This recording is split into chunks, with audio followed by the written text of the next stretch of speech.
Salanero. Angkat. Okay. So, bago tayo magsimula, ang pamantayan natin, nakita niyo naman, di ba? So, para maka-10 kailangan nakasulat kayo at nakatagtanghal ng balagtasang naglalahad ng opinyon.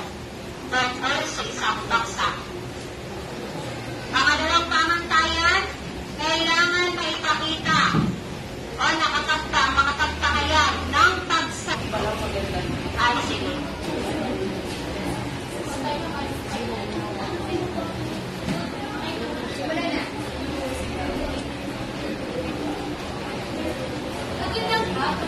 Ang ating marangal, ako si Dayanay Puso, ang nakambiling may langal. Bago kong isahan, maaari pang makahingi ng masigaw para sa inyong pagpapaunlak, sagot ko'y pasasalamat. May ating pag-usapan pang sa makaukit sa ating isipan na aming pinamagatang social media, pagpapala o sulta. Pagpapala nga ba o negatibo ang maging sa tao? Handa tayo'y makasali sa usapan, balagtasan ating nabuksan. Ako po'y naparito dahil aking nabalitaan na dito raw naganapin ang isang balagtasan. Kung sino man ang aking makalaban, tiyak na hindi ko aatasan. Kaya natagtas ko ang ngaran, ang mga balagtas, katanungan. Para sa akin, social media, pagpapala. Dahil sa social media, buhay, pagdali, kailangan, makapag-aral ng pag-usan, malawak na halaman, isang halimbawa, yan, sandali lang, pagpapala nga ba, negatibo, tao, at yung ba nito'y sakit sa ulo, at yung sinabi ko ang ngalan, ang makatang makatarungan, pagkata ay walang natututunan, dahil magkaroon ng email ang nasa isipan, kawalan ng oras sa edukasyon, dahil ng ating suri na sa cellphone, maghapong nakaupod na natuto, sabay repost na sa dito.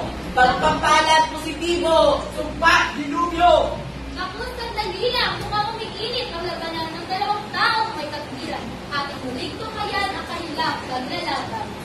Social media, hatid at positibo, malawak na kalaman dahil dito. Sa pag-aaral at pag-unlad, nagsisilbing gabay at inspirasyon. Sa bawat tao ay nagbibigay pag-asa at inspirasyon.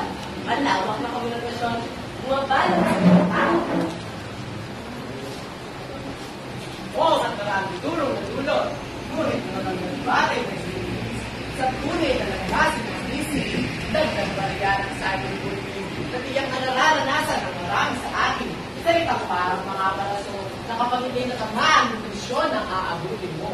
Kaya't paano pagpapala kung una pala may isip pa, kayo sa paggamit, isipin ang gusto, ayaw mo masira ang isip mo. Talagang magaling na magkalaban at ngayon po'y ating palakpakan. Dalawang binata na tanghalan.